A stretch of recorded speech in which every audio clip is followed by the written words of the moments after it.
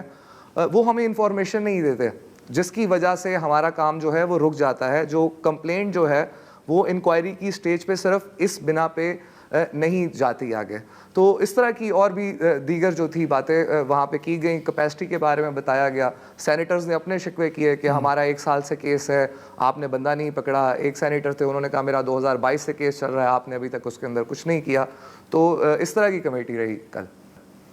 جی اچھا یہ بتائیے گا کہ جیسے آپ نے کہا کہ کیٹیگرائزیشن جو ہے وہاں پہ بتایا گیا کہ مثال کے طور پہ صحافیوں کے خلاف صرف 9 کیس ہوئے ہیں اور عام شہریوں کے خلاف جو ہے وہ 689، اور آپ نے اس کی طرف ہنٹ بھی کیا کہ صحافی کی جو ڈیفینیشن ہے وہ ان کی ایک اپنی بنائی ہوئی ہے۔ مثال کے طور پہ اسد علی طور ہیں، وہ ویلاگ کرتے ہیں، انہیں صحافی مانا جائے گا یا انہوں نے عام شہریوں کے کھاتے میں ڈال دیا؟ PTI کے ہمدرد لوگ ہیں جو ان کے حوالے سے ٹویٹیں کرتے ہیں یا کچھ بھی کرتے ہیں، انہیں کس کیٹیگری میں ڈالا جائے گا؟ تو یہ جو ڈیٹا وہاں پہ شیئر کیا گیا ہے وہ وہ کس حد تک اس پکچر کو کلیئر کرتا ہے کہ زبان بندی نہیں ہو رہی ہے اور ہم تو ایکچولی کرائم کے پیچھے جا رہے ہیں؟ جیسے میں نے پہلے عرض کیا کہ اب مجھے نہیں معلوم کہ میں میڈیا پرسن ہوں ان کی نظر میں، جرنلسٹ ہوں، یا میں ایک ڈیجیٹل ویب سائٹ کے ساتھ کام کرتا ہوں تو میں ڈیجیٹل کانٹینٹ کریٹر ہوں۔ تو اسی طرح کافی لوگوں کو ڈفرینٹ کیٹیگریز میں ڈال کے جس کی پوری بات نہیں بتائی گئی۔ اب وہاں پہ ایک بات یہ بھی ہوئی کہ ایک سینیٹر صاحب نے سوال کیا، اوہو یہ جو پنجاب کے اندر جو آپ کیسز کا ڈیٹا دکھا رہے ہیں 2022 کا، اچھا اس میں کون صحافی؟ ہاں اچھا ابصار عالم صاحب، ہاں ایک تو صحافی یہ ہو گئے، دوسرا کون ہے؟ عمران ریاض، ہاں ٹھیک ہے چلیں باقی ٹھیک ہے۔ تو یہ جو ریاست اب طے کر رہی ہے کہ کس کی زبان بندی کس طرح سے کرنی ہے، کس طرح سے نہیں کرنی، تو یہ ان کی اپنی ہی مرضی ہے۔ مگر اس پہ دیکھیں ایک اور بات جو NCCI کے بارے میں ہے کہ پہلی دفعہ اب ان کی امینڈمنٹ جب آئی، امینڈمنٹ کے بعد پہلی دفعہ اب انہوں نے رولز بنا کے بھیجے ہیں آگے۔ انہوں نے 277 لوگ جو ہیں وہ ابھی فائر بھی کرنے ہیں، جس میں سے 77 آلریڈی فائر کر دیے ہیں جو آلریڈی کانٹریکچوئل ان کے ملازمین تھے۔ کافی کیسز کے IOs تھے، کافی ٹرائل ان کی کمپلینس کے اوپر ان کی FIRs پہ چل رہے تھے، مگر ایک 1 فائن ڈے ان کو 6 7 8 سال بعد کہا جاتا ہے آپ کا کانٹریکٹ رینیو نہیں ہو رہا، اب آپ گھر جا سکتے ہیں۔ تو ایک سوال ان کیسز کے اوپر بھی آئے گا، ان کے ٹرائلز کے اوپر بھی آئے گا کہ یہ آگے کہاں تک جائیں گے۔ پھر ایک ڈیٹا، ایک اور بڑا ویگ ڈیٹا دیا گیا کہ 13 میں سے صحافیوں کے خلاف 11 کیسز جو تھے وہ ہم نے کینسل کر دیے۔ اس کی وجہ یہ بتائی جا رہی ہے کہ وہ جب ہم نے اس کو انویسٹیگیٹ کیا تو وہ کیسز تھے ہی نہیں کہ جو آگے چلائے جا سکیں۔ اب اس کے بارے میں بھی انفارمیشن نہیں دی جا رہی۔ اب ان سے سوال کیا جائے تو اس کا جواب بھی موسٹلی نہیں ملتا۔ مگر جو کہنے کا مقصد ہے کہ ایک صوبوں کی جو کھچاؤ ہو رہا ہے، ایک یہ آگے دیکھنے میں آئے گا کہ اس کے اوپر کیا کیا جائے گا۔ اور دوسری بات یہ کہ اب جو NCCI کی جو ڈیزگنیٹڈ پیکا عدالتیں ہیں اسلام آباد کے اندر، ہم نے دیکھا یہ ہے کہ وہاں سے بھی اب ضمانتیں بھی لوگوں کی خارج کی جا رہی ہیں۔ اب وہاں سے ضمانت نہیں ہو رہی تو ہم نے ابھی ریسنٹلی اس سال جو ایک حمزہ اسکالر ہیں کینیڈا سے آئے ہوئے تھے لاہور سے، جن کو اٹھایا گیا، ان کی لاہور ہائی کورٹ سے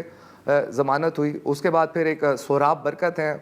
وہ بھی صحافی ہیں، ان کی سپریم کورٹ سے ضمانت ہوئی۔ تو جو وہ ہے گھیرا تھوڑا سا تنگ کیا جا رہا ہے ان کی طرف سے، اور وہ بھی اپنے ہی کسی عزائم اور مقاصد کے لیے۔ اور عدالت سے جو پہلے ریلیف ملتا تھا اسلام آباد ہائی کورٹ سے، وہ بھی اب نہیں مل رہا اور بات جاری ہے سپریم کورٹ تک۔ علی حمزہ آپ کا بہت بہت شکریہ۔ یہ ایک گھوٹالہ ہے، اور اچھا ہوا کہ سینٹ نے تھوڑا سا اعداد و شمار نکلوائے ہیں NCCI سے۔ اس بات سے انکار نہیں ہے کہ ہمارے ہاں سائبر کرائم ہے، بڑھ رہا ہے، اس کا کلا کما ضروری ہے، لیکن ہماری انویسٹیگیشن ایجنسی اگر میرٹ پہ یہ کیسز دیکھ لے تو میرا خیال ہے کہ اس کو دیکھیے کافی زیادہ سپورٹ ملے ایک گی۔ بات ہے شاہ زیب، جس سے مطلب اب میں خوشی میں نہیں کہوں گا لیکن کچھ حد تک میری تسلی ہوئی ہے، اور وہ یہ ہے کہ اکثر ہم کہتے ہیں نا، ہم سب کہہ رہے ہوتے ہیں کہ یار اگر کوئی چھوٹا آدمی جائے اپنا کیس لے کر کسی بھی ادارے کے پاس تو اس کی سنوائی نہیں ہوتی، لیکن اگر کوئی منسٹر، سینیٹر، وزیر، بشیر ٹائپ بندہ آئے تو 2 سیکنڈ کے اندر سارا کام ہو جاتا ہے۔ اپیرنٹلی ایسا نہیں ہے،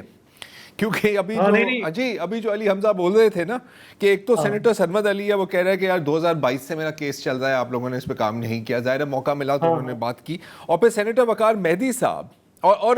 سینیٹر سرمد تو کمیٹی کے چیئرمین ہے باقاعدہ، سینیٹر وقار مہدی نے کہا کہ یار میں نے پچھلے سال کیا تھا، 3 IO بدلے ہیں، انویسٹیگیٹو افسر بدلے ہیں، کوئی رزلٹ نہیں آیا، اور کوئی بندہ میری تصویر استعمال کر کے نا واٹس ایپ پر لوگ فیک کال کر کے ان کو بلیک میل کر رہا ہے اور ان سے پیسے نکال رہا ہے۔ تو انہوں نے کہا کہ پھر اب ظاہر ہے کہ اب NCCIA کی بھی کچھ جائز باتیں ہیں کہ یار باقی ڈپارٹمنٹس ہمارے ساتھ کوآرڈینیٹ کریں گی تو ہم آگے کام کر سکیں گے، تو یہ ایک تگو دو چل رہا ہے as usual. But I'm glad ایسا نہیں ہے کہ صرف ہماری سنوائی نہیں ہوتی ہے، ہمارے کیسز نہیں ہوتے، بڑے لوگوں کے بھی ہوتے ہیں۔ چلو نیم پازیٹیو نوٹ پر ایک وقفہ لیتے ہیں، اور پھر ایک کافی خوفناک رپورٹ آئی ہے جو میرا خیال ہے کہ ہم سب کو اس کا نوٹس لینا چاہیے۔ Let's take a break and talk about that.